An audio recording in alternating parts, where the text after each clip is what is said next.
शुभ संध्या। मैं doctor Nishant Tak international forum for promoting homoeopathy के हिंदी सत्र के 596 डे के पर आप सभी का हार्दिक स्वागत करता हूं। आप सभी अवगत होंगे कि IFPH फोरम एक अंतर्राष्ट्रीय होम्योपैथिक संस्था है जो पिछले कोविड काल से निरंतर दैनिक वेबिनार का आयोजन करता आ रहा है। प्रारंभ में यह अंग्रेजी और मलयालम भाषा में किया जाता रहा, तत्पश्चात राष्ट्रीय भाषा हिंदी में भी आयोजन किया जाने लगा। इस प्रकार के कार्यक्रम का मुख्य उद्देश्य होम्योपैथी के विशिष्ट पहचान के तहत सभी इच्छुक लोगों के साथ होम्योपैथिक ज्ञान का आदान प्रदान करना। आइए आज की इस बैठक को प्रारंभ करने से पहले हम 1 मिनट का मौन रखें और ईश्वर से मार्गदर्शन प्राप्त करें। धन्यवाद। मैं आप सभी का पुनः स्वागत करता हूँ। मैं आज की इस बैठक में मुख्य अतिथि वक्ता डॉक्टर पूनम छबलानी मैम का हार्दिक स्वागत करता हूँ। मैं आज के guest doctor Poonal Chhablani ma'am का इंट्रोडक्शन देना चाहूंगा। UG BHMS NHMC Delhi 1993, started career with ex Dr. Jugal Kishore Clinic, PG NIH, PG DMH, NDDY, Reiki Grandmaster, practicing since last 30 years in clinical teleconsultation. Director Homeopathic Cardiologist of India SCI under guidance of founder Padam Shri Award late Dr. KK Agarwal, President SCFI Heart Care Foundation in India, ex-IMA president or cardiologist, part of many cardiology camps with SCFI where patient were prescribed homeopathy medicine had notable outcome and result. Organized many camps with Rotary Lions Association, executing member NHMC, alumni life member of SDHA, IIHP, HMAI, KHA volunteer. Speaker in many homeopathy conference online and offline. Award from Board of Homeopathy System of Medicine, Dr. Jugal Kishore Award, Dr. Honeyman Award, Appreciation Award, Homeopathy Association National Excellence Award by SCFI. Health Minister Sripad Nayak on World Homeopathic Day, 10th April 2016 at International Convention of LMHI Vigyan Bhavan, Chikitsa Seva Ratan Puraskar 2019 by Delhi government in 2024 also. Article written in leading newspaper Hindustan Times, Mail, Today, Yoga, wrote despite asthmatic patient and insomnia, pollution और asthma. Today topic dealing dementia with dignity. आज के हमारे मेहमान मुख्य अतिथि से आग्रह करना चाहूंगा कि आप अपना व्याख्यान प्रारंभ करें। ठीक है। मैं सबसे पहले ऑर्गेनाइजर्स को थैंक यू करना चाहूँगी, डॉक्टर मृदुल सर, डॉक्टर मृदुल साहनी सर, डॉक्टर धनेश सर और डॉक्टर विक्रांत सर, जिन्होंने मुझे ये मौका दिया IFPH के प्लेटफॉर्म पे आज आने का और अपने टॉपिक डिमेंशिया के ऊपर बोलने के लिए। और दूसरी बात मैं अपने व्यूअर्स को थैंक यू करना चाहूँगी जो अपना प्रेशियस टाइम निकाल के आज ज्वाइन किया है जिन्होंने। हम आज का टॉपिक स्टार्ट करते हैं। ये डिमेंशिया के ऊपर है, डिमेंशिया से गरिमा के साथ व्यवहार। ये मेरे बहुत करीब टॉपिक है।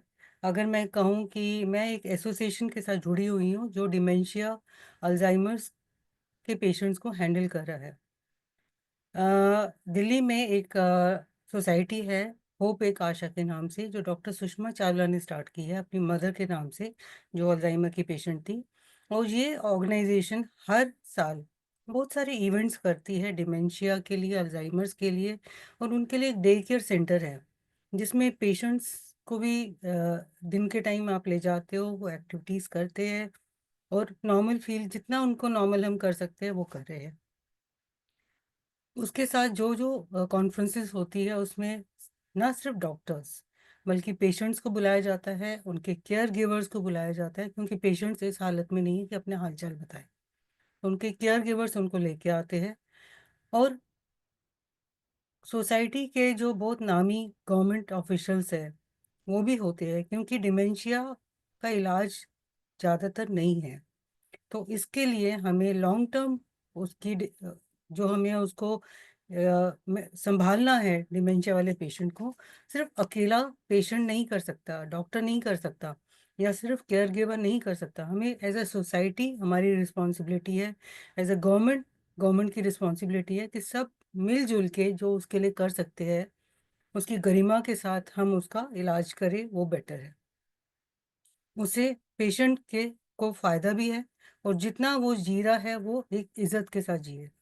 जैसे कि हर प्रेजेंटेशन को हम एक डिस्क्लेमर देते हैं कि आज का जो टॉपिक है वो हम आपको बता रहे हैं, ये एजुकेशनल पर्पस के लिए है, सिर्फ अवेयरनेस के लिए है।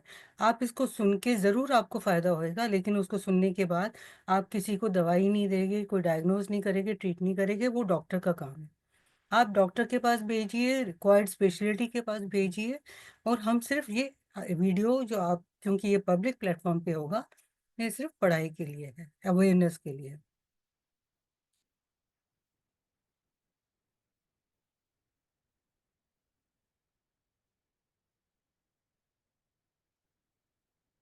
आज का टॉपिक है डीलिंग डिमेंशिया विद डिग्निटी, और मैं डॉक्टर पूनम चबलानी, दिल्ली से। जैसे आज हम डिस्कस करेंगे, जो टॉपिक्स है वो है व्हाट इज डिमेंशिया, कि डिमेंशिया क्या होता है, और नॉर्मल एजिंग और डिमेंशिया में फ़र्क है, वो हम डिस्कस करेंगे। डिमेंशिया के रिस्क फैक्टर्स क्या है, कॉजेज क्या है, जो रिवर्सिबल है, मतलब जो ठीक हो सकते हैं उसको ठीक करेंगे। ज़्यादातर उसके ठीक नहीं होते, 10% ही रिवर्सिबल होते हैं, और ज़्यादा 90% जो होते हैं इरिवर्सिबल कॉजेज है जिनको हम ठीक नहीं कर सकते, और वो लाइफ लॉन्ग डिपेंडेंट बनाता है पेशेंट को। फिर डिमेंशिया के टाइप्स क्या है, कि कितने टाइप्स है, उसके साइंस एंड सिम्टम्स क्या है, और उसका सिम्टम्स का जो उसकी ग्रोथ है, प्रोग्रेस है, स्टेजेस होती है, 3 स्टेजेस होती है प्रोग्रेस, पेशेंट किस किस स्टेज पे क्या क्या करता है। फिर उसको डायग्नोज कैसे करते हैं, डिफरेंशियल डायग्नोसिस, मतलब और बीमारियों के साथ हम उसको कैसे डिफरेंशिएट कर सकते हैं। फिर क्योंकि उसका इलाज ज़्यादातर नहीं होता, तो मेन काम जो हमारा आता है वो प्रिवेंशन है, कि हमें जिसको हुआ है उसको ना हो, जिसको नहीं हुआ है उसको प्रिवेंट करें, जितना हम रोकथाम कर सकते हैं, जितना उसको हम पहले से ही उसका इलाज करें, पहले से ही उसको फिट कर दे कि उसको ना हो। प्रिवेंशन का मेन रोल है डिमेंशिया में। फिर ट्रीटमेंट, जिनको हुआ है उसका क्या ट्रीटमेंट करना है, मैनेजमेंट क्या करनी है, क्योंकि रिहैबिलिटेशन पे ज़्यादा फोकस होगा, और क्योंकि होम्योपैथिक प्लेटफॉर्म है, होम्योपैथिक दवाइयों के बारे में भी कुछ डिस्कस करेंगे। इन द एंड समरी, जो शॉर्ट में हमने सीखा सारा कुछ। जहाँ आप लोगों को ज़रूरत है वहाँ मुझे रोक सकते हैं। मैं आज डिमेंशिया पे हम बोलेंगे। डिमेंशिया बुढ़ापे की बीमारी होती है, और बहुत सीरियस डिसेबलिंग बीमारी है, कि उसके साथ बंदा पेशेंट अपना कामकाज नहीं कर सकता, सीरियस, धीरे धीरे वो बढ़ती जाती है। आजकल लाइफ स्पैन जो है, पहले 70 साल का होता था, अभी 80, 90, 100 से भी ज़्यादा। जैसे उम्र बढ़ती जा रही है लोगों की, वैसे बुढ़ापे की बीमारियां भी उनमें आती हैं। और 3 बुढ़ापे की बीमारियां मेन अगर हम कहे होती हैं, जैसे कि डिप्रेशन, उसमें बंदा होपलेस हो जाता है, हेल्पलेस हो जाता है, बात नहीं कर सकता, समझ नहीं आ रहा, वो भी इससे रिजेंबल करती है। दूसरी डी आता है डेलीरियम, कि उसको सडनली उसको समझ नहीं आ रहा, डिसोरिएंटेड हो जाता है बंदा, वो भी बुढ़ापे में होता है। इलेक्ट्रोलाइट इम्बैलेंस से, जैसे सोडियम कम हो गया, तो उसको अगर हमने हॉस्पिटलाइज करके ठीक कर दिया, वो ठीक हो जाता है। तो डिप्रेशन भी ठीक होता है, डिलीरियम भी ठीक होता है, और डिमेंशिया तीसरा, मतलब 3D अगर हम शॉर्ट में बोले तो, डिप्रेशन, डिलीरियम और डिमेंशिया। डिमेंशिया में क्या फर्क है, वो धीरे धीरे शुरू होता है और बढ़ता जाता है, और उसमें हम कुछ ज्यादा कर नहीं सकते। अगर रिवर्सिबल कॉजेज है जो 10% होते हैं, उसको किया तो कुछ टाइम तक वो रुक जाएगा, लेकिन आगे जो इरिवर्सिबल में है वो बढ़ता ही जाएगा, उसके पास, उसके लिए हमारे पास कोई इलाज नहीं है।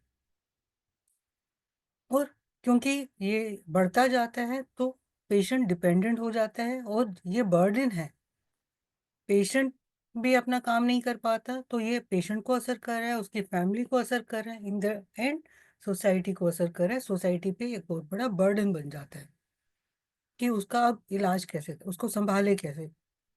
और ऑनसेट कब होता है इसका, मेनली ऑनसेट जो है 65 साल, 65 के बाद होता है जनरली, बट पहले भी हो सकता है, 30 साल में, 40 साल में, 50 साल में, उसको प्री सीनाइल डिमेंशिया बोलते हैं।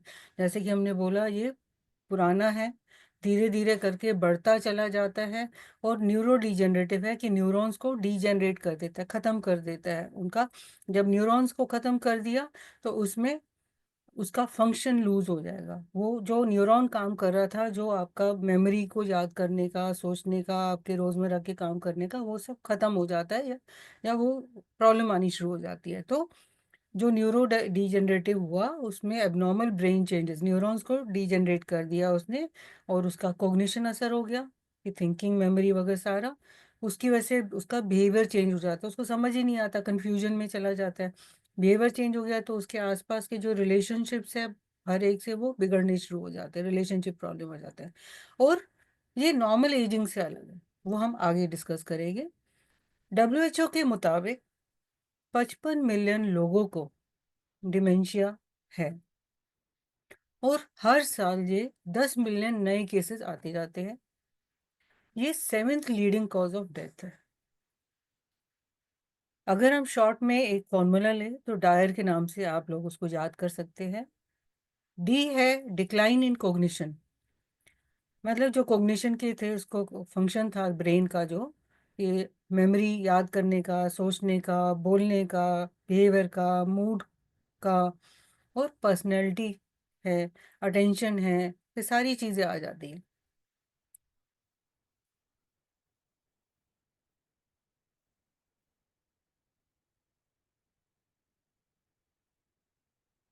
और अगर आई आता है तो आई में इम्पेयरमेंट आता है, daily functioning, activities of daily living. अगर एडीएल हम बोले, वो अपना खुद का तैयार नहीं हो सकता, पर्सनल हाइजीन, अपने हाथ पैर धोना, नहाना धोना, वो सब डिपेंडेंट होता चला जाता है।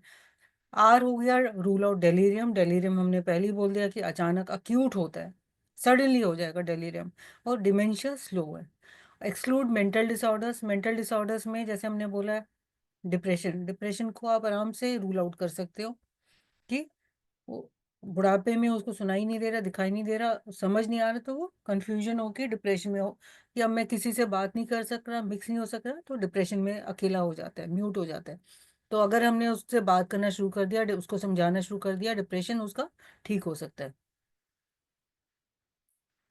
फिर अगर हम कहें तो ये आपका ब्रेन को अफेक्ट कर रहा है, ब्रेन के सारे फंक्शंस को, जो इंटेलेक्ट है, आपका बिहेवियर है, पर्सनैलिटी को असर कर रहा है। और पेशेंट किस तरह से वो बोलेगा कि उसको नींद नहीं आ रही है, सो नहीं पा रहा, बेचैनी हो रही है, रास्ते में आपको घूमता हुआ मिलेगा, घर जाना है, पता नहीं है घर कहाँ है। एपैथी मतलब उसका काम करने का इंटरेस्ट नहीं है, कि किसी चीज़ में उसको इंटरेस्ट नहीं आ रहा, मज़ा नहीं आ रहा, बात बात में कंफ्यूज हो जाएगा, गुस्सा आ जाएगा, एक ही बात को बार बार रिपीट करेगा, भूल जाएगा, चश्मा पड़ा है तो सिर पे चश्मा पड़ा है, चश्मा कहाँ है, हाथ में चाबी है, चाबी कहाँ है, ढूंढेगा, और लोगों पे विश्वास नहीं करेगा, सस्पिशियस, हर किसी पे शक करेगा। उस सब की वजह से वो सोसाइटी से अलग हो जाता है, और सोसाइटी से अलग अपना काम छोड़ देता है, विड्रॉ कर जाता है लोगों से, कि मिलना नहीं चाहता। और ये हर तबके को असर करता है, इसमें पढ़ा लिखा है, अनपढ़ है, सबको हो सकता है। अगर हम कहें, कुछ एग्जांपल्स है कि जैसे यूएस के एक्स प्रेसिडेंट रोनाल्ड रीगन, सबने नाम सुना हुआ है, बहुत बड़े इंसान थे, लेकिन उनको भी अगर सुना गया है, डिमेंशिया था, हुआ था। ऐसे ही एक और नाम है, UK ex prime minister Margaret Thatcher. मतलब बड़े लोग भी इससे अछूते नहीं रहे हैं। और हमारे इंडिया में अगर कहें तो अटल बिहारी वाजपेयी जी को भी डिमेंशिया रहा था। डिमेंशिया क्या है? एक अम्ब्रेला टर्म है, छतरी है, जिसके नीचे बहुत सारी बीमारियां हैं। और उससे असर क्या होता है? उससे आपकी मेमोरी, परसेप्शन, थिंकिंग, सोच नहीं पाएगा, जजमेंट नहीं, यस नो नहीं कर पाएगा, किसी चीज़ पे कंसंट्रेट नहीं कर पाएगा, और बोलने में, लिखने में, सुनने में समझ नहीं पाएगा, अपने रोजमर्रा के काम नहीं कर पा रहा।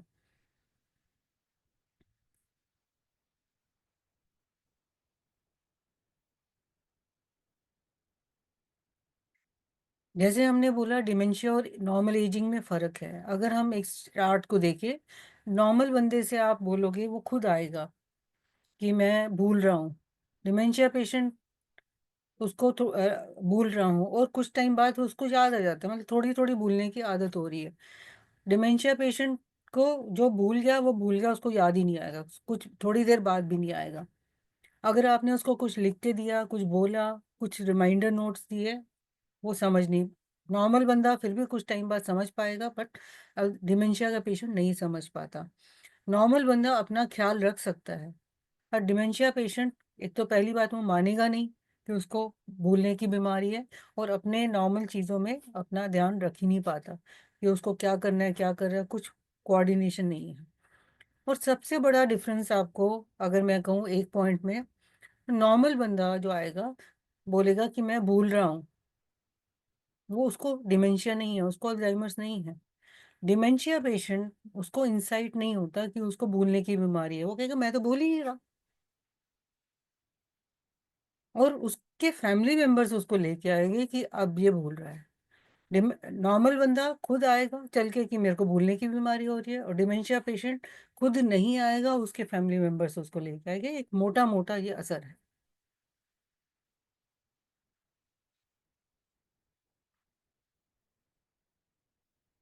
और अगर हम दूसरे चार्ट में जाए, तो नॉर्मल 3 तरह का होता है डिमेंशिया।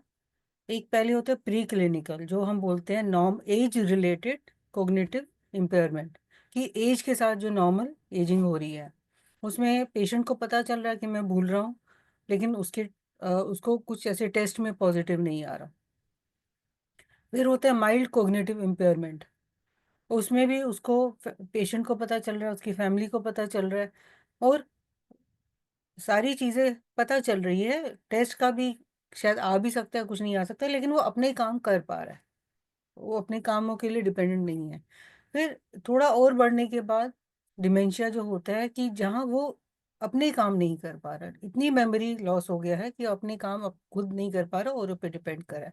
डिमेंशिया माइल्ड भी होता है, मॉडरेट भी होता है, मॉडरेटली सिवियर होता है, सिवियर भी होता है। और नॉर्मल एजिंग तो हर किसी को नॉर्मल होती है, एवरीवन एक्सपीरियंसेस, थोड़ी बहुत भूलने की बीमारी हर एक को होती है, वो डिमेंशिया नहीं है।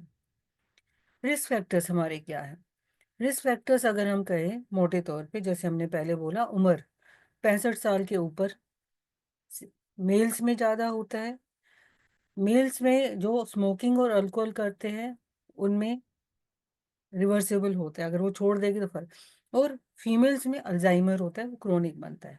जेनेटिक डिस्पोजिशन होती है हमेशा। फिर अगर वजन बहुत ज़्यादा है तो उनको डिमेंशिया हो सकता है। ड्रग्स अगर लेते हैं, स्मोकिंग कर रहे हैं, अल्कोहल ले रहे हैं, तो उससे भी होता है।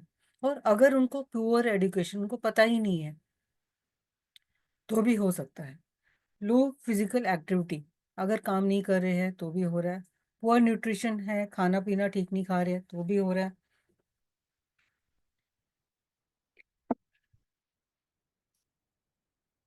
और अगर ब्लड प्रेशर बढ़ा हुआ है, उसको कंट्रोल करना है, ब्लड शुगर बढ़ी हुई है, उसको कंट्रोल करना है, कोलेस्ट्रॉल बढ़ा हुआ, वो फैक्टर्स को हम ठीक कर सकते हैं।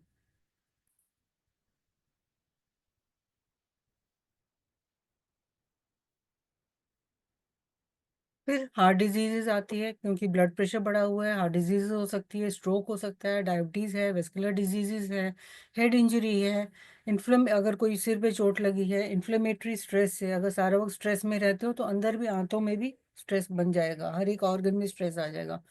ट्यूमर है, अगर कहीं ग्रोथ है तो उससे भी डिमेंशिया हो सकता है, उसको हम ऑपरेट करके अगर निकाल देंगे वो ठीक हो सकता है। HIV इन्फेक्शन है, वो नहीं ठीक होता। और कुछ इम्यूनोलॉजिकल डिसऑर्डर्स है, जैसे ऑटोइम्यून डिसऑर्डर्स होते हैं, उनमें भी डिमेंशिया हो जाता है। और ज़्यादातर जो कॉमन चीज़ें हैं, डिप्रेशन में होता है डिमेंशिया।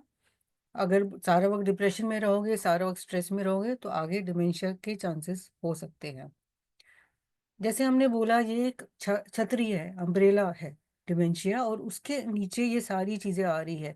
कुछ बीमारियां ट्रीटेबल है, कुछ नॉट ट्रीटेबल नहीं है। जो रिवर्सिबल है वो ब्लू में दी गई है, जैसे कि दवाइयों के असर से अगर डिमेंशिया हो रहा है, जो ज़्यादा नींद की दवाइयाँ खाते हैं उनको भी भूलने की बीमारी होती है। ज़्यादा पेन किलर्स खाते हैं, उनको नींद की बीमारी। तो जहाँ हम अवॉइड कर सकते हैं, जहाँ हमें उसको कम करके बंद कर सकते हैं, तो वापस ये ठीक हो सकता है। न्यूट्रिशनल डेफिशिएंसी है, जैसे कि विटामिन बी कॉम्प्लेक्स की डेफिशिएंसी होती है, तो उसको अगर हमने दिया तो उससे भी फर्क पड़ जाता है। मेटाबॉलिक डिसऑर्डर्स, अगर थायराइड है, हाइपोथायराइड है, तो भी फर्क पड़ता है। डायबिटीज़ है तो भी फर्क पड़ता है। तो अगर आप डायबिटीज़ कंट्रोल में रखते हैं तो भी फर्क पड़ेगा, आपके डिमेंशिया में ठीक कम हो सकता है। ट्यूमर्स है, अगर कोई ग्रोथ है उसको ऑपरेट करके निकाल लो तो डिमेंशिया को फर्क पड़ता है। डिप्रेशन का इलाज है, डिप्रेशन को अगर अपने दवाइयों से या बिना दवाई से लाइफ स्टाइल चेंज से अगर ठीक किया तो भी याददाश्त अच्छी हो सकती है। फिर हाइड्रोकेफलस, पानी, सिर में पानी भर जाना, अगर प्रेशर उसमें नॉर्मल है और कुछ टाइम में उसको इलाज करके हम ठीक कर सकते हैं तो उससे भी याददाश्त को फर्क पड़ता है, प्रेशर्स नॉर्मल हो जाते हैं। डेलीरियम है, जैसे हमने बोला कि अक्यूट होता है, कि उसका इलाज अगर करते हैं ठीक हो जाता है, उसमें जो भूलने की बीमारी है वो रिवर्सिबल है। अब नीचे जो लाल में दिया गया है वो इरिवर्सिबल है, वो ठीक नहीं होती है। हम कुछ भी कोशिश कर लें उसका इलाज नहीं है, वो आगे बढ़ेगी ही बढ़ेगी। जैसे कि अल्जाइमर्स डिजीज, अगर उसका ग्राफ कहे तो उसका नीचे होता जाता है, मेमोरी धीरे धीरे धीरे धीरे कम होती जाती है। फिर लेवी बॉडी डिमेंशिया है, इसमें लेवी बॉडी जो प्रोटीन्स है वो उसमें ब्रेन में डिपॉजिट हो जाते हैं। नॉर्मली वो बनते और एब्जॉर्ब होते हैं, यहाँ वो एब्जॉर्ब नहीं हो रहे तो वो उसमें चिपकना शुरू कर जाते हैं। ठीक है, बीटा एमिलॉइड प्रोटीन बॉडीज है वो डिपॉजिट होने शुरू हो जाते हैं ब्रेन में। आगे भी पैथोलॉजी आएगी, हम उसमें ज़्यादा अच्छा क्लियर कर पाएंगे। लेवी बॉडी डिमेंशिया हो गया, ठीक नहीं कर सकते। वेस्कुलर डिमेंशिया जैसे कि स्ट्रोक, दिमाग में अगर पैरालिसिस टाइप एक साइड का हुआ, स्ट्रोक हुआ है तो उसको, अल्जाइमर्स में तो ऐसे मेमोरी गई नीचे। ठीक है, वेस्कुलर डिमेंशिया में जब स्ट्रोक हुआ कुछ टाइम के लिए मेमोरी लॉस हुआ, फिर ठीक हो गया, वहीं वहीं रुक गया। फिर दोबारा जब स्ट्रोक होएगा फिर दोबारा और मेमोरी लॉस होएगा, फिर वहां रुक जाएगा। तो सीढ़ी की तरह एक स्टेप लेडर फैशन में मेमोरी लॉस होता है, ये फर्क है। फिर फ्रंटल डिमेंशिया, इसमें फ्रंटो टेम्पोरल डिमेंशिया बोलते हैं, कि फ्रंटल आगे की लोब और टेम्पोरल लोब ये दोनों अफेक्टेड होते हैं, और इसकी वजह से आपके पर्सनैलिटी चेंजेस, कि बंदे को समझ ही नहीं आ रहा कि मैं क्या हूँ क्या नहीं, वो मानने को तैयार नहीं है, और वायलेंट भी हो सकता है, पर्सनैलिटी चेंज हो जाएगी बंदे की। फिर पार्किंसंस डिमेंशिया, जिसमें पार्किंसंस जैसे सिम्टम्स आ रहे हैं, कि जैसे हाथ कांप रही है, ट्रेमर्स हुआ, बॉडी स्टिफ हो गई, और भी जो पार्किंसंस के सिम्टम्स देखे जाते हैं वो सारे आ जाते हैं इसमें। फिर हंटिंगटन डिजीज, हंटिंगटन स्कोरिया आपने सुना होगा कि उसमें भी हाथ पैर कांप रहे हैं। फिर ब्रेन इंजरी, अगर कोई ब्रेन एक्सीडेंट हो रहा हो, ब्रेन को चोट लगी, तो भी उसमें भूलने की बीमारियां हो सकती है, और कई बार वो ठीक नहीं हो सकती इंजरी की वजह से। HIV हमने बोल दिया, वो भी ठीक नहीं होता अगर ब्रेन में है। अगर हम कहें टाइप्स ऑफ डिमेंशिया, 4 तरह के मोटे मोटे टाइप्स है, जिसमें से अल्जाइमर मैक्सिमम है। ठीक है, हम पहले ये कर चुके हैं 4 टाइप्स। अल्जाइमर टाइप जो होता है, अगर हम कहें कि 80% लोगों में जिनमें डिमेंशिया है, 80% लोगों में बहुत कॉमन बीमारी अल्जाइमर्स है, जो धीरे धीरे मेमोरी खत्म होती जाती है और हम कुछ नहीं कर सकते। क्या रीजन है, क्या ब्रेन में चेंजेस आते हैं, जैसे कि आप साइड के डायग्राम में देख सकते हैं, जो ब्रेन में कॉर्टेक्स है वो उसको डैमेज, उसको न्यूरोडिजेनरेटिव हमने बोला, उसको न्यूरॉन्स को डैमेज करता है। और जो न्यूरॉन्स सोचने वाले होते हैं, जो आपको कोई भी काम करने की प्लानिंग करने वाले होते हैं, याद करने वाले होते हैं, उनको डैमेज कर रहा है। तो वहाँ अल्जाइमर्स में वो कॉर्टेक्स में श्रिंक हो गया। हिप्पोकैम्पस बोलते हैं, वो भी श्रिंक हो गया। हिप्पोकैम्पस क्या करता है, नई नई मेमोरीज बनाता है। तो आपका जब हिप्पोकैम्पस श्रिंक हो गया, आप नई मेमोरीज को रिटेन, याद ही नहीं कर पा रहे, किसी चीज को आपने नंबर याद किया वो नहीं कर पाते। और तीसरी चीज क्या है, वेंट्रिकल्स, जो इसमें बीच में आप देख रहे हैं, इसमें जो फ्लूइड है ब्रेन में, सेरिब्रोस्पाइनल फ्लूइड, वो उसमें भर जाता है, और वेंट्रिकल्स चौड़े हो जाते हैं, बड़े हो जाते हैं। तो ये में, और डिमेंशिया ऊपर की छतरी है, उसके नीचे डिजीजेस है सारी, उसमें से एक चीज अल्जाइमर से, ये अल्जाइमर्स और डिमेंशिया का फर्क है। अल्जाइमर डिमेंशिया का ही टाइप है, और डिमेंशिया में बहुत सारी बीमारी आ जाती है। अब हमारे साइंस क्या है, अगर अल्जाइमर सोसाइटी हमने दिया, अल्जाइमर्स डिजीज इंटरनेशनल सोसाइटी ने हमें बोला है कि 10 वार्निंग साइंस है डिमेंशिया के, और डिमेंशिया नॉर्मल एजिंग नहीं है, वो दोनों चीज़ें अलग है। अगर आपको कोई भी चीज़ इस साइंस में लग रही है तो आप अपने डॉक्टर से बात करिए, या जो आपके वहाँ अल्जाइमर एसोसिएशन है उससे बात करिए। सिम्टम्स जो साइंस बता रहे हैं, सबसे पहले आपको ये डायग्रामेटिक है तो आप इसको अच्छी तरह से समझ पाएंगे कि मेमोरी लॉस है, और मेमोरी लॉस में रीसेंट मेमोरी लॉस।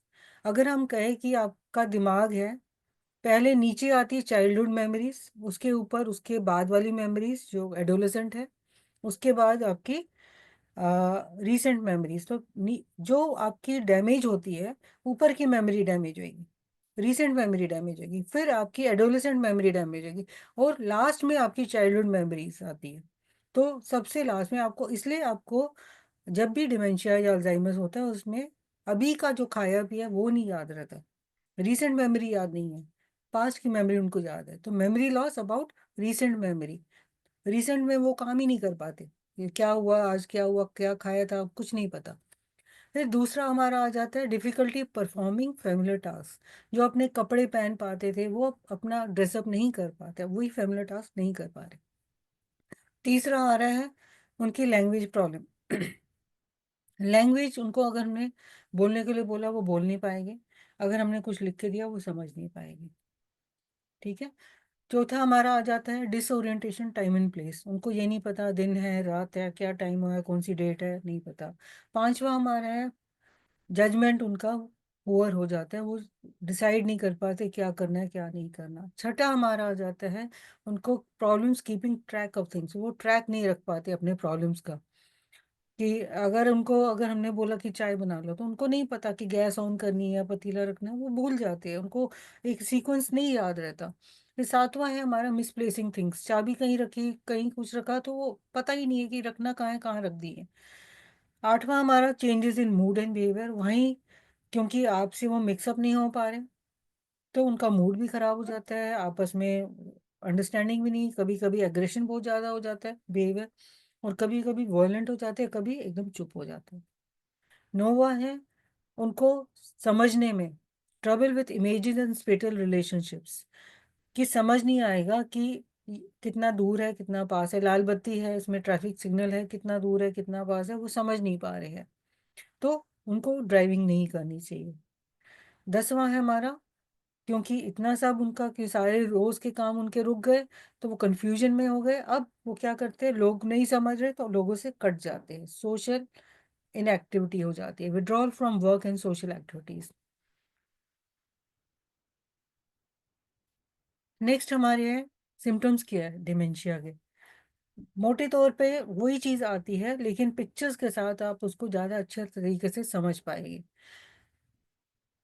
कि फॉरगेटफुलनेस है, लूजेस थिंग्स है, फॉरगेट नंबर नंबर याद करने में मुश्किल हो रही है, कंफ्यूजन है, परफॉर्मिंग सिंपल टास्क वही चीज हमने बोली है, कंसंट्रेट नहीं कर पा रहा, कंफ्यूजन है, मंथ कौन सा है, सीजन कौन सा है, गर्मी है सर्दी है, क्या कपड़े पहनने हैं कुछ नहीं पता, problems learning new skills and ideas वही हुआ, डिसोरिएंटेशन टाइम प्लेस पर्सन वही हुआ, अफ्रेजिया स्पीच बोलने में उनको प्रॉब्लम हो रही है कि मैं समझ नहीं पा रहा, I don't remember, amnesia memory loss हो गया, सस्पिशियस हो गए, इनअप्रोप्रिएट सेक्सुअल बिहेवियर उनको पता नहीं है कि वो घर के अंदर है बाहर है बाथरूम में है, unable to dress groom and take care of themselves.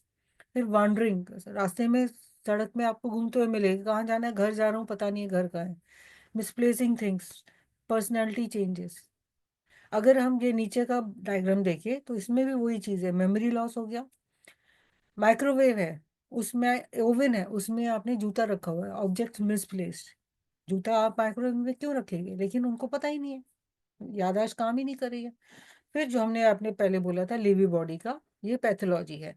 लीवी body brain में होती है, उसमें एमिलॉइड प्रिकर्सर प्रोटीन होता है जो नॉर्मल केस में बनता और एब्जॉर्ब होता है, बट अब यहाँ वो एब्जॉर्ब नहीं हो रहा तो वहाँ चिपक जाता है और उसके टैंगल्स बन जाते हैं, तो एमिलॉइड डिपॉजिट हो जाता है।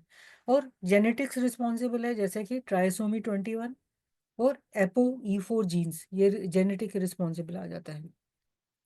कैसे डेवलप होते हैं सिम्टम्स, पहले तो अनश्योर है self, introspective unsure of self, कि उसको पता ही नहीं है कि मुझे हुआ भी है कुछ, उस डिमेंशिया पेशेंट को नहीं पता होता कि उसको मेमोरी लॉस है, और किसी को और को ये बताता है।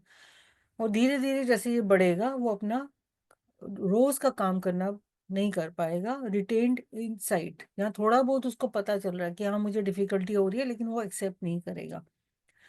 थोड़ा और बढ़ने के बाद लॉस ऑफ इंसाइट, वो बिल्कुल एक्सेप्ट नहीं करेगा कि नहीं मुझे नहीं है मेमोरी लॉस, वो तुम्हें है, मैं ऐसे ही हूँ, तुम्हारा दिमाग खराब है।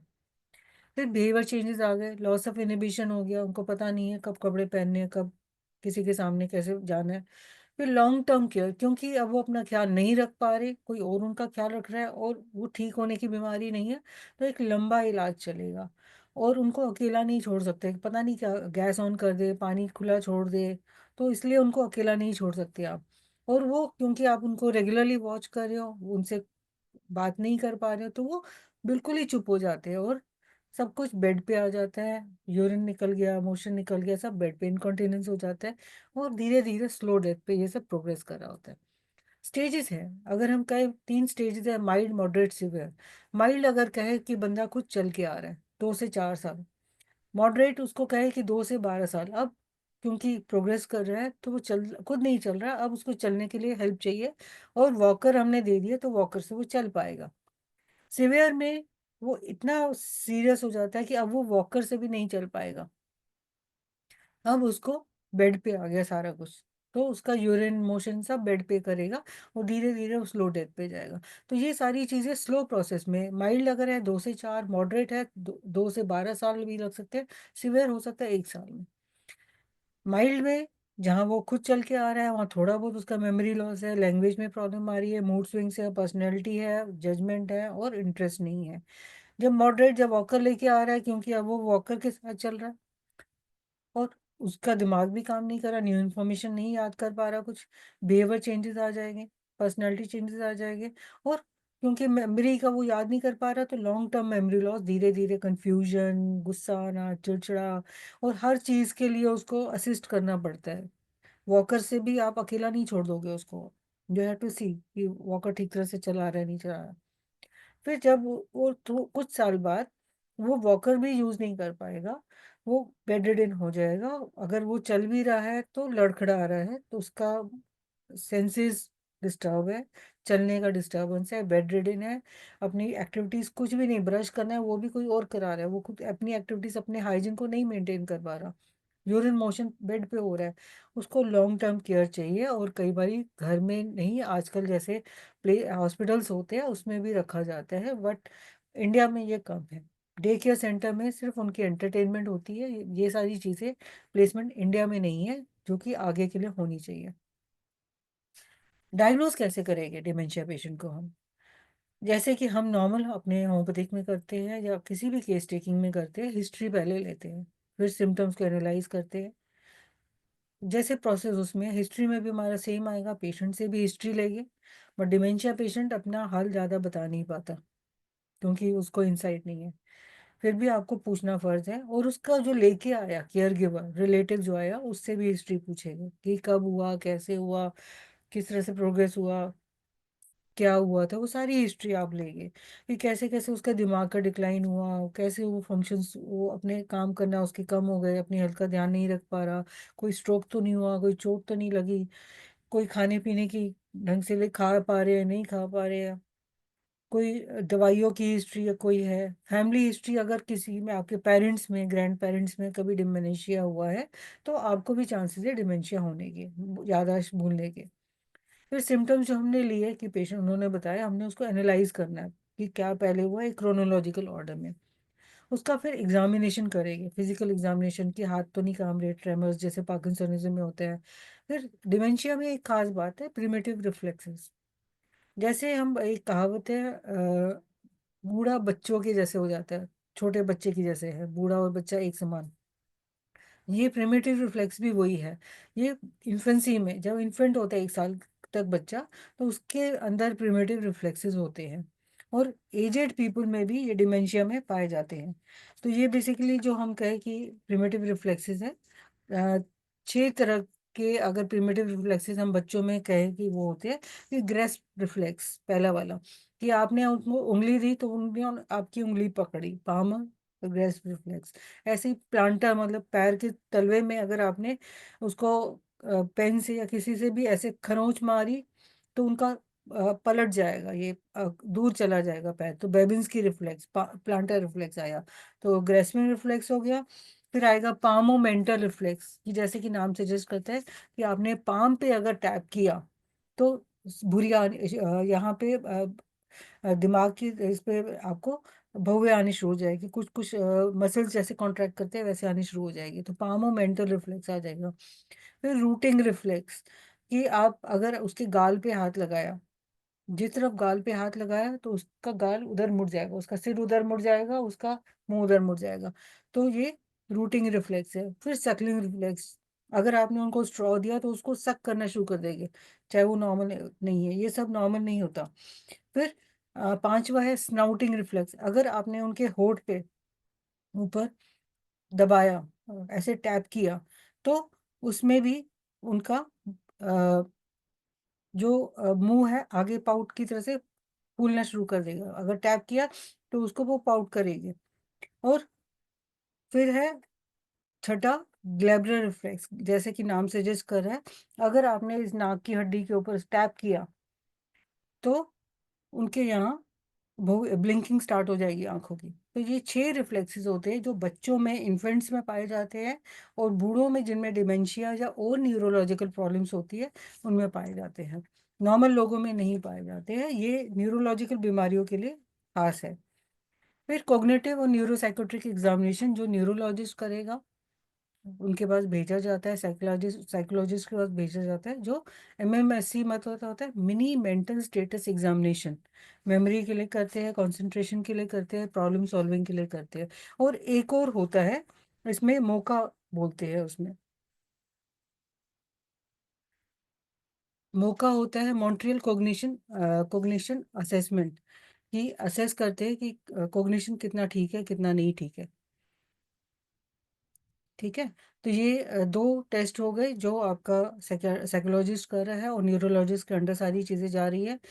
उसमें मेमोरी देखी जाती है, कंसंट्रेशन है या नहीं है, प्रॉब्लम सॉल्विंग, वो कुछ उनको सम्स दिए जाते हैं कि सिंपल 4+2 कितना हुआ, माइनस किया तो कितना हुआ, एब्स्ट्रैक्ट थॉट्स, कि उनको कुछ बोला गया कि उसका मीनिंग क्या है, जज किया जाता है। अगर आग लग गई तो तुम क्या करोगे, वहां से भागोगे या बैठोगे, क्या डिसाइड करोगे, तो वो जज नहीं कर पाते।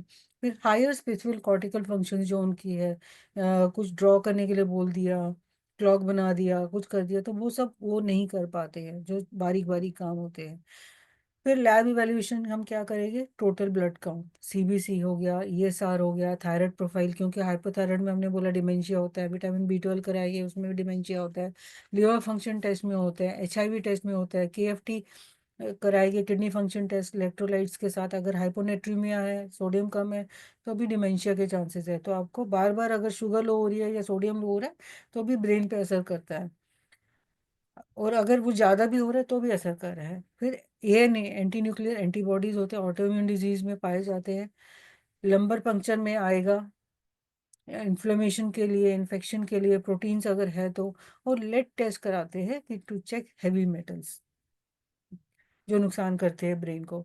इमेजिंग कराते हैं, नेक्स्ट MRI करा सकते हैं, CT करा सकते हैं, किस लिए, कि स्ट्रोक, क्योंकि हमने बोला स्ट्रोक तो नहीं है वो देखने के लिए, अगर ब्लीडिंग, कोई हेमरेज तो नहीं हुआ है, ट्यूमर कोई ग्रोथ तो नहीं है, हाइड्रोकेफलस तो नहीं है। और अगर उसके आगे भी करना है तो पेट स्कैन कराते हैं, जिसमें प्रोटीन डिपॉजिट, जो हमने बोला एमिलॉइड प्रोटीन डिपॉजिट होता है, वो फाइंड आउट करने के लिए। अब हमें डिफरेंशियल कैसे करना है, डिफरेंशियल डायग्नो और बीमारियों से कैसे डिफरेंशिएट करना है। ये विटामिन B12 डेफिशिएंसी से जो होता है वो ठीक हो सकता है, तो इसलिए बहुत सिंपल काम है, अगर आप विटामिन B का चेक कराया और उसको दिया तो ठीक फर्क पड़ेगा डिमेंशिया में। हाइपोथायराइड को हम दवाई दे सकते हैं, डिप्रेशन को दवाई दे सकते हैं, डेलीरियम को दे सकते हैं, मेडिकेशन के कोई साइड इफेक्ट्स हो तो उसको रोक देंगे तो फर्क पड़ेगा, या उसकी ऑल्टरनेटिव चीज़ें हम करेंगे। अगर अल्कोहल अब्यूज ले रहे हैं, अल्कोहल बहुत ज़्यादा ले रहे हैं, स्मोकिंग ज़्यादा कर रहे हैं, तो उसको बंद करवा सकते हैं ना, कम करके बंद करवा सकते हैं। अगर बहुत ज़्यादा दवाइयाँ ले रहे हैं, नींद की दवाइयाँ बेकार में खा रहे हैं, तो उसको हम नींद के बाकी चीज़ें, लाइफस्टाइल अगर कराते हैं तो भी हम नींद और ये सब तो कवर कर सकते हैं, तो दवाई बंद कर सकते हैं। बहुत ज़्यादा बेकार की दवाइयाँ तो नहीं खा रहे, वो चेक करना है। इन्फेक्शंस कुछ हुए हैं, ब्रेन ट्यूमर्स कुछ है, विजन उसकी ठीक है या नहीं है। कई बारी अगर विजन ठीक नहीं है तो भी उसको लगेगा कि मुझे बता नहीं पा रहा, कि मेरे को नहीं दिख रहा, उसको डिफ्रेंशिएट करना है। कई बारी हियरिंग प्रॉब्लम्स होती है, उसको सुनाई नहीं दे रहा तो वो क्या समझेगा, जहाँ हमें डिफ्रेंशिएट करना है। फिर जैसे हमने बोला डिहाइड्रेशन, बहुत ज़्यादा लूज मोशंस हो गए या पानी नहीं पिया किसी रीज़न से अपने आप, तो भी हो सकता है, उसको कवर कर सकते हैं हम, ठीक कर सकते हैं। माल न्यूट्रिशन है, प्रोटीन डेफिशिएंसी है, इलेक्ट्रोलाइट इम्बैलेंस, सोडियम पोटेशियम आप दे सकते हो। मेन काम अब जैसे आता है प्रिवेंशन का आता है। प्रिवेंशन हमें क्या करना है, अगर हम इसमें करें तो ब्रेन हेल्थ का ध्यान रखना है, ये पिलर्स है, जैसे फिजिकल एक्सरसाइज करनी है, मेंटल एक्सरसाइज करनी है, हेल्दी डाइट खानी है, स्ट्रेस मैनेजमेंट करना है, एक्टिव सोशल लाइफ चाहिए और फिटनेस पे ऊपर ध्यान देना है। प्रिवेंशन के लिए अगर हम करते हैं तो आपको ध्यान रखना है, आपको शुरुआत से ही ध्यान रखना है कि ये नहीं कि जब बीमारी हुई तब ध्यान रखना है, शुरुआत से ही, मतलब 30 साल में स्टार्ट हो, मतलब 65 साल तक स्टार्टिंग हुई, बट उसकी स्टार्टिंग 10 साल 15 साल पहले से हो जाती है। तो 30 साल 40 साल उससे पहले ही आपको उसको ब्रेन की हेल्थ का ध्यान रखना है। और एक कहावत है ब्रेन के लिए कि यूज इट और लूज इट। अगर आपने उसको यूज नहीं किया, सारा वक्त उसको कैलकुलेशन में या कुछ ना कुछ याद करने में नहीं यूज किया, तो आप उसको मेमोरी को धीरे धीरे खोते जाओगे वैसे, इसलिए यूज करना जरूरी है। जिनको डिमेंशिया होते हैं, उनको स्ट्रोक अगर हुआ है तो उसकी हिस्ट्री लेनी है, हार्ट डिजीज की लेनी है, उसको प्रिवेंट कर सकते हैं। अगर ब्लड प्रेशर है उसको ठीक कर सकते हैं, प्रिवेंशन है ना उसकी। लिपिडी में हाइपर कोलेस्ट्रॉल अगर ज़्यादा है उसको देख सकते हैं, वेट मेंटेन कर सकते हैं, और फिजिकली उसको हेल्दी करना है, मेंटली एक्टिव करना है और सोशली एक्टिव करना है। मेमोरी लॉस किस वजह से होता है? 3 रीजन है मोटे मोटे। जेनेटिक्स, दूसरा एज, ये कंट्रोल नहीं कर सकते ना आप, जेनेटिक्स को कंट्रोल कर सकते हो ना एज को कंट्रोल कर सकते हो, बट तीसरी चीज जो है लाइफस्टाइल, उसको आप कंट्रोल कर सकते हो, उसको मॉडिफाई कर सकते हो, जिससे फर्क पड़ेगा। और उसको, लाइफस्टाइल को मॉडिफाई क्यों करना है? क्योंकि आपकी ब्रेन हेल्थ, अगर आपकी डाइट एक्सरसाइज सारी चीज क्या करी है, ब्रेन को हेल्दी करती है। और दूसरा गट हेल्थ, गट हेल्थ, गट क्या है? पेट आपका, आंतें, मुंह, ऊपर से मुंह से लेके एनस तक वो सारा आते हैं, पूरी वो पूरा गट है। वो पूरा गट, अगर हम कहें कि गट इज अ सेकंड ब्रेन, बहुत पुरानी कहावत है ये, कि पहला ब्रेन तो काम नहीं कर रहा, लेकिन अगर गट भी आपका खराब है, डाइजेस्ट नहीं हो रहा खाना, तो वो भी आपके मेमोरी को असर करता है। तो आप अगर ब्रेन हेल्थ को नहीं कवर कर पा रहे तो एटलीस्ट पेट को तो ठीक करो, गट हेल्थ को ठीक करोगे तो भी आपकी मेमोरी में फर्क पड़ेगा। और अगर इनको ध्यान नहीं दिया तो ये आगे जाके डिमेंशिया बन सकता है। मॉडिफिकेशंस क्या करनी है? 5 मोटी मोटी मॉडिफिकेशंस है। जो नहीं लेना, शराब नहीं लेनी, सिगरेट नहीं लेनी, तंबाकू नहीं लेना, बैठना ज़्यादा नहीं है। सिटिंग इज न्यू स्मोकिंग, अगर बैठे रहोगे, आलसी रहोगे तो वो स्मोकिंग जैसे ही है। डाइट में दूसरा आ गया, you become what you eat, जो आप खाओगे वो हेल्दी होना चाहिए। 3 F का फॉर्मूला है, फ्रूट्स है, फाइबर है, फिश है। फ्रूट्स वेजिटेबल्स ताज़े होने चाहिए, रिच होने चाहिए, विटामिन B12 होना चाहिए, ई होना चाहिए, आयरन होना चाहिए। और फाइबर में भी LGI होता है, लो ग्लाइसेमिक इंडेक्स, जिनको खाने से एकदम शुगर ना बढ़े। सीड्स होते हैं जैसे चिया सीड्स, फ्लैक्स सीड्स, जो आपको कॉन्स्टिपेशन वगैरह में भी आराम करते हैं, ठीक करते हैं। फिश रिच है, काफ़ी अच्छा है अगर जो लोग खाते हैं। और ये सारी चीज़ें जो फ्रूट्स वेजिटेबल्स क्या करते हैं, इनमें एंटीऑक्सीडेंट्स होते हैं, ऑक्सीजन की मात्रा ज़्यादा है इनमें, तो इसकी वजह से न्यूरो इन्फ्लेमेशन और ऑक्सीडेटिव स्ट्रेस जो था वो कम होता है। ठीक है, तो इन्फ्लेमेशन कम हो गई, गट की भी ब्रेन की भी, तो आपको आराम कर रहा है। फिर ये एंटी इन्फ्लेमेटरी भी है। हमारी इंडियन रसोई में जो मसाले हैं, जैसे हल्दी हो गया, प्याज, लहसुन, अदरक, ग्रीन टी, रिजुविनेटिंग हर्ब्स में आ गया, तुलसी आ गया, दालचीनी आ गया, वो सारी चीज़ें हम यूज़ कर सकते हैं। नट्स, अगर हम कहें बादाम, अखरोट, ये सब दिमाग के लिए, अखरोट तो अगर आप कहें कि उसकी बनावट ही दिमाग जैसी है। फिर गुड फैट लेना चाहिए, जैसे कि देसी घी आपने ले लिया, ऑलिव ऑयल ले लिया, उसको गर्म नहीं करते हैं। होल फूड्स में आप ओट्स, दलिया, रागी, बाजरा। प्रोबायोटिक डाइट में जो भी आपका आ जाता है, soybean, dhokla, idli, dosa, yoghurt, buttermilk, paneer, जो फर्मेंटेड चीज़ें हैं उसमें ज़्यादा पेट के लिए अच्छी मानी जाती है। प्रोटीन, हेल्दी प्रोटीन लेना है। प्रोबायोटिक डाइट हमने कर लिया, और क्या क्या नहीं लेना? रिफाइंड कार्ब्स नहीं लेने, अनहेल्दी ऑयल्स नहीं लेने, प्रोसेस्ड चीज़ें नहीं लेनी, प्रिजर्व चीज़ें, पैक्ड चीज़ें, ज़्यादा शुगर, जूसेस नहीं लेने। नींद अच्छी होनी चाहिए, 7 से 8 घंटे, जो रिपेयर करते हैं आपकी बॉडी को। स्ट्रेस को अवॉइड करना है। और डिमेंशिया पेशेंट क्या कर सकते हैं? अगर योगा करना चाहिए कर सकते हैं, अगर नीचे बैठ के नहीं कर सकते, चेयर योगा कर ले, आसन कर ले, प्राणायाम कर ले, मेडिटेशन कर ले, म्यूजिक कर ले, डांस कर ले। और खुशबू, एरोमा थेरेपी भी आजकल अच्छी है। अवॉइड शॉक, एकदम सडन शॉक नहीं देना उनको। अगर डिप्रेशन है तो उसको कवर करो, वो भी प्रिवेंट करें।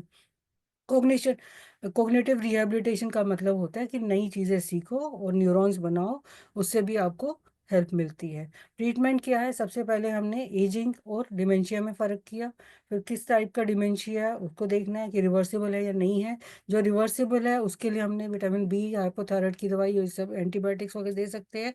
और जो इरिवर्सिबल है उसके लिए हमें रिस्क रिडक्शन करनी है। स्ट्रोक हुआ तो उसको हम प्रिवेंट कर सकते हैं, बिहेवियर अगर प्रॉब्लम है तो उसको कवर कर सकते हैं, एनवायरनमेंट अगर ठीक नहीं है तो उसको उसके पेशेंट के हिसाब से करना है, और मेंटल हेल्थ सपोर्ट देना है। पेशेंट को जितना हम हैंडल कर सकते हैं उतना करना है। रिहैबिलिटेशन के मोटे मोटे पॉइंट्स जो है, क्योंकि डिमेंशिया क्योर नहीं होता, उसको सिम्टम्स को मैनेज करना है। सबसे पहले उसको ड्राइविंग नहीं करनी है क्योंकि वो समझ नहीं पाएगा।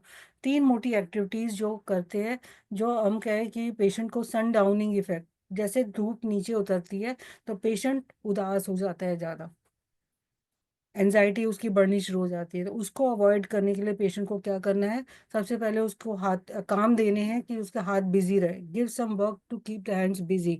और उसको अगर हम धूप में ले जा सकते हैं, बाहर की पिकनिक है, इंडोर आउटडोर एक्टिविटीज़ कुछ भी है जो उसके हाथों से हो वो करनी है। तीसरा है उसको एक्सरसाइज करनी है, बट मिड आफ्टरनून में करनी है।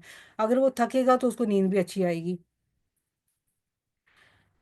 फिर जो रिस्क फैक्टर्स थे हमारे वो हमें कवर करने हैं। पेशेंट को समझ नहीं आ रहा तो उसको अगर समझाने की कोशिश करनी है, लेकिन अगर फिर भी समझ नहीं आ रहा तो उसको केयर गिवर को समझाना है। उसका जो बाकी चीज़ें हम ठीक कर सकते हैं, जैसे ब्लड प्रेशर, शुगर, कोलेस्ट्रोल। फिर अगर उसको हियरिंग प्रॉब्लम है उसको वो हियरिंग एड दे दो। स्मोकिंग, अल्कोहल उसको मना कर दो। ओबेसिटी कंट्रोल कर दो। डिप्रेशन ठीक कर दो। Physical inactivity, social inactivity. और ब्रेन इंजरी कोई है, ट्रांजिट ब्रेन इंजरी है, उसको कवर करो कि हील हो जाए। अगर एयर पोल्यूशन है उसको हम कवर करें, आजकल हम फेस ही करें वो सारा। फिर रिवर्सिबल कॉजेज को ठीक करो, इरिवर्सिबल तो ठीक नहीं होगा। Prevention is better than cure, वो हर जगह है। लाइफस्टाइल मैनेजमेंट से हम कर सकते हैं, detect early, treat early. Purpose क्या है, एडुकेट करना है, अवेयर करना है, एम्पावर करना है कि वो अपनी नॉर्मल लाइफ लीड कर सके। केयर गिवर उसका मेन ध्यान रख रहा है, तो केयर गिवर बर्डन को रिड्यूस करने के लिए इंडिया में क्या है, family is a immediate care giver.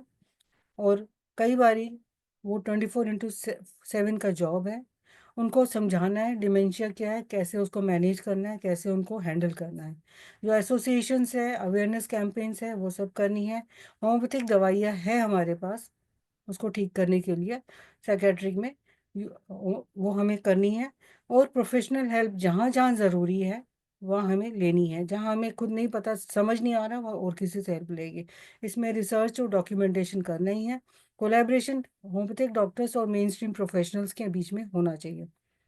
एक स्लाइड ये शायद मेरी छूटी है। होम्योपैथिक मैनेज, क्योंकि हम होम्योपैथिक प्लेटफॉर्म पे बोल रहे हैं। होम्योपैथी क्या है, homeopathy scientific system of medicine है, बहुत इफेक्टिव है, कॉस्ट इफेक्टिव है, सेफ है, नो साइड इफेक्ट्स है। और उसके प्रिंसिपल्स हैं होम्योपैथी में, इंडिविजुअलाइजेशन, हर एक पेशेंट अलग है। होलिस्टिक अप्रोच है कि बॉडी का माइंड भी है, फिजिकल भी है, सारी चीज़ों को हम होल एज अ होल ले रहे हैं। उसके बेसिस पे एक सिम्टम की लिस्ट बनाते हैं, उनको इकट्ठा करके उसमें टोटलिटी करके उसका रूट कॉज फाइंड आउट कर रहे हैं। तो होम्योपैथी में हम डिटेल हिस्ट्री ले रहे हैं कि पेशेंट क्या फील कर रहा है। फिजिकल एग्जामिनेशन भी हम करते हैं, इन्वेस्टिगेशंस भी करते हैं, साइन सिम्टम्स भी कर रहे हैं। और ज़्यादातर हम ज़्यादा महत्व जो दे रहे हैं मेंटल सिम्टम्स को दे रहे हैं, कि हुआ कब है, किसी स्ट्रेस के बाद हुआ है, इमोशंस के, किसी की डेथ के बाद हुआ है, एलिमेंट्स फ्रॉम शॉक, किसी ने कुछ बोल दिया उसके बाद हुआ है। फिर कुछ होम्योपैथिक मेडिसिन है जो हम नाम सिर्फ बताऊंगी, ज़्यादा नहीं करना। अगर आप कभी भी लेना है तो डॉक्टर से कंसल्ट करके तभी लेना है। जैसे कि अगैरिकस है, अगर हम कहें कि अगैरिकस में मूड फ्लक्चुएशंस होते हैं, बहुत बोलता है बंदा, इनकरेंट टॉकिंग, उसका मसल रिजिडिटी है, और चलने में उसके हाथ पैर का मूड फ्लक्चुएशंस अल्जाइमर्स में भी हमने देखे हैं। फिर दूसरा आता है एल्यूमिना, अगर हम कहें उसमें टाइम पासिस टू स्लोली, उदासी रहती है उसको। फिर तीसरा आता है एनाकार्डियम, उसमें अगर हम मेन मेन पॉइंट्स कहें, फॉरगेटफुल तो है उसका, एनाकार्डियम के टू व्हील्स होते हैं, वो डिसाइड नहीं कर पाता क्या करना है क्या नहीं करना, और दो व्हील्स हमेशा उसके रहेंगे, डिप्रेस्ड रहेगा। और सेनाइल डिमेंशिया बोलते हैं इसका। फिर आएगा ऑरम, ऑरम में हमेशा डिप्रेशन भी सुसाइडल थॉट्स होते हैं, और उसमें होपलेस, हेल्पलेस जैसे डिप्रेशन के सिम्टम्स आ जाते हैं। बेरेटा का बहुत इंपॉर्टेंट मेडिसिन है, और एल्डरली ओल्ड एज में पेशेंट्स को देते हैं जो फैट है, फ्लैबी है, जिनका मेमोरी लॉस है। और इसका इंपॉर्टेंट पॉइंट क्या है, मेमोरी वीकनेस वर्ड्स फॉर, अगर हम रिपर्टरी में देखें 3+ है बेरेटा का में, कि उसको वर्ड्स नहीं मिल रहे बोलने के, तो ये इसमें अल्जाइमर्स में भी है।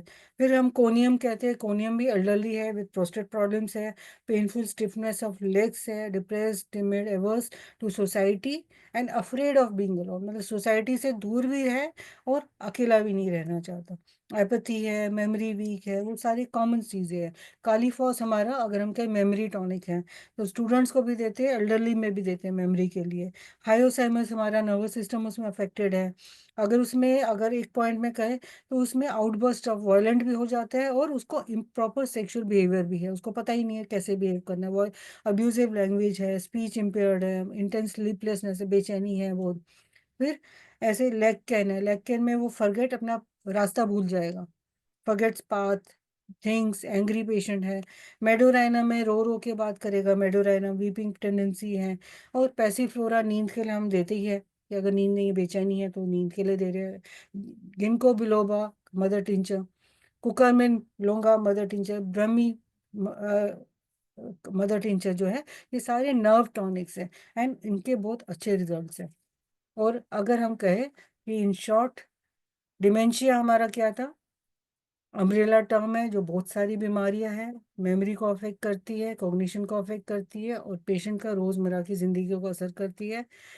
बहुत न्यूरो डिजेनरेटिव है, प्रोग्रेसिव है, फिजिकल, इमोशनल, फाइनेंशियल प्रॉब्लम है, केयर पेशेंट के लिए भी, केयर गिवर के लिए भी, सोसाइटी के लिए भी।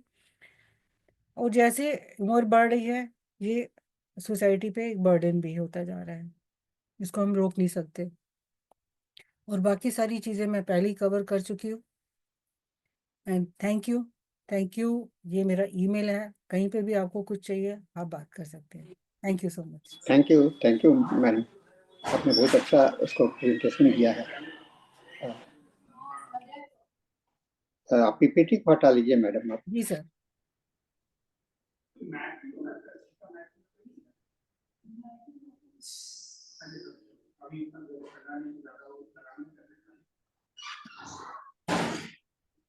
स्क्रीन शेयरिंग को बंद कर देंगे तो हो जाएगा।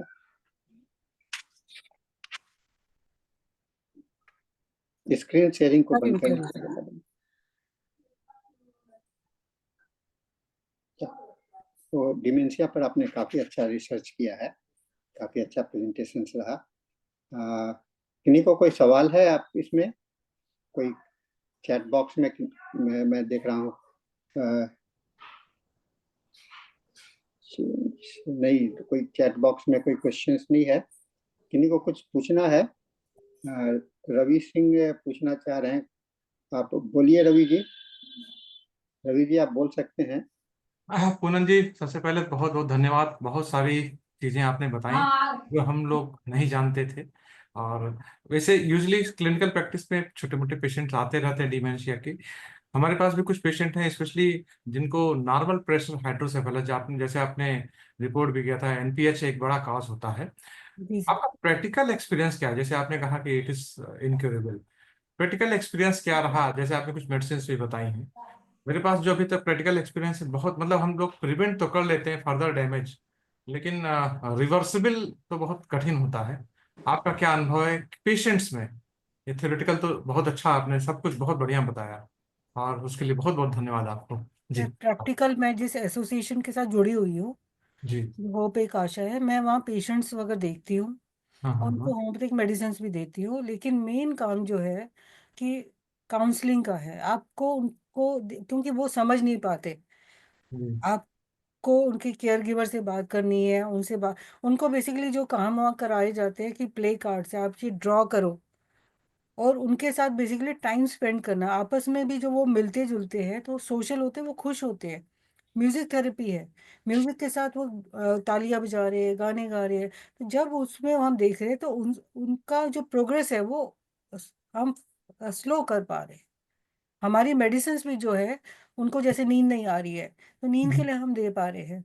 मेमोरी की जो छोटे मोटे इश्यूज है, कोई थॉट्स रिपीटेटिवली है, वो कुछ कुछ हद तक कंट्रोल कर पा रहे हैं। एंड अच्छा रिस्पॉन्स है सर। ये लेकिन जैसा आपने बताया, ये अगर आप कहीं किसी अपने सेंटर पे करेंगे, इंडिविजुअल जो घरों पे लोग रहते हैं उनके लिए। सर सेंटर जो है सबके साथ जुड़ा हुआ है, एवरीबॉडी, मतलब सेंटर तो एक, उसमें आप 100 पेशेंट देख रहे हैं ना, और ऑर्गेनाइजेशन है पूरी। सिर्फ आप होम्योपैथिक डॉक्टर है, लेकिन बाकी एलोपैथिक डॉक्टर, आयुर्वेदिक, योगा, सब कुछ है उनके पास। तो हम्म। अकेला बंदा नहीं कर सकता। आपको एसोसिएशन जो है, मैं मिलजुल के हम काम करेंगे तो हम उसका अगर बेटरमेंट कर अगर सकते हैं। पेशेंट्स कोई है तो पेशेंट्स को इंडिविजुअली अपने घर पे क्या करना चाहिए, क्या चीजें वो कर सकता है जिससे उसको, उसकी इंडिविजुअल पेशेंट को फायदा हो, ये मैं जानना चाहता हूँ। सर, इंडिविजुअल पेशेंट्स जो होते हैं, क्योंकि बहुत सारे एल्डरली है, हाँ हाँ। उनको इंस्ट्रक्शंस आप उनके हिसाब से दोगे, लेकिन उनको जो संभाल रहे हैं, केयर गिवर है जो उनके, उनको सिखाना पड़ता है कि उनके कैसे, जोर से बात नहीं करो, अगर वो बुरा मान रहे हैं तो उनको टोको नहीं। तो वो सारी चीजें हैं, और उनको धीरे धीरे, उनको जैसे हमने बोला कि उनको एक्सरसाइजेस, 3 एक्टिविटीज हमने बोला कि उनको बिजी रखो। हम्म, मेंटल एक्सरसाइजेस दे दो, कुछ क्रॉसवर्ड्स दे दो, कुछ आपस में, जैसे वो अपनी एज ग्रुप के साथ लोग मिलते हैं, बात करते हैं, पुरानी बातें हैं, म्यूजिक का पुराना है, जो जो उनको जा, क्योंकि जब वो बिजी रहेंगे तो अपनी उनकी पुरानी चीजें भूल जाएगी। एंड बल्कि उसमें मैंने रिकवर, पेशेंट जो देखा है जो कि लोग बोलते नहीं है, अगर हम कहें कि कुछ लोग बोलते नहीं है, वो भी मेमोरी, म्यूजिक अगर आप उनको देते हो, तो नॉन वर्बल पेशेंट्स भी, जो बिल्कुल म्यूट है, डम्ब है बिल्कुल, जो रिस्पॉन्ड नहीं कर रहे, अगर हमने उनको म्यूजिक थेरेपी दी, वो भी आपको इलाज, वो भी रिस्पॉन्ड करते हैं। क्योंकि कुछ एनपीएच के पेशेंट्स पे मैंने देखा है कि उनकी, जैसे ही उनका एनपीएच का भी सर्जरी जो हुआ, स्टंट सर्जरी जिसको कहते हैं, जी। उसके बाद उनकी मेमोरी वापस बिल्कुल अपने मतलब पुरानी चीजें याद करने लगते हैं, फिर से आने लगता है। ये भी हमने देखा, लेकिन वो ज्यादा लॉन्ग लास्टिंग नहीं रहता अनफॉर्चुनेटली, फिर से वो चीजें लौट आती हैं। डैमेज तो है, रिकवरी तो हम कोशिश कर रहे हैं, बाकी जितना उनके आगे चीज, जी हम जी। लोग आने का वक्त, जैसे हम इंजरी में दे रहे हैं, आने हम्म, का दे रहे हैं, ग्रीफ हुआ तो इग्निशिया दे रहे हैं, ऐसे पर्टिकुलर जो आप देना चाहे वो दे सकते हो, बट वो डेफिनेटली उस टाइम पीरियड के लिए तो है ही ना फर्क। जी बहुत बहुत धन्यवाद, थैंक यू। थैंक यू बहुत सर। अच्छा लगा पूनम जी, आप हमेशा एक अच्छा टॉपिक को लेकर के आती हैं। इसके पहले भी आपने कुछ टॉपिक लिया था, बहुत अच्छा रहा था। डिमेंशिया जो है सो मैनेजेबल है और क्यूरेबल भी है हम्म। होम्योपैथिकली, लेकिन जी। उसके लिए थोड़ा सा हम लोग होम्योपैथिक पैटर्न में देखेंगे। और जैसा कि आपने कहा कि डिफिकल्ट है, निश्चित रूप से ये बहुत ही डिफिकल्ट है मैनेज करना, क्योंकि जब जी। तक सोशल रिस्पॉन्सिबिलिटी हम लोगों का नहीं बढ़ता है तो ये संभव डिमेंशिया को क्योर करना, उन्हें कहते हैं ना कि केवल हम रोगी को इंडिविजुअली देखेंगे तो वह ठीक हो जाएगा, ऐसा नहीं होता है। इसके लिए सोशल रिस्पॉन्सिबिलिटी है, फैमिली का इम्पोर्टेंट है रिस्पॉन्सिबिलिटी है। सर, अगर एसोसिएशन वो में जाके। कोऑपरेशन रहता है तो हम जी। लोग बहुत हद तक इसमें मैनेज कर सकते हैं। और अगर एक जैसे ओल्ड एज में एक सबसे बड़ा फीलिंग्स होता है आइसोलेशन का, for second feeling by the loved once.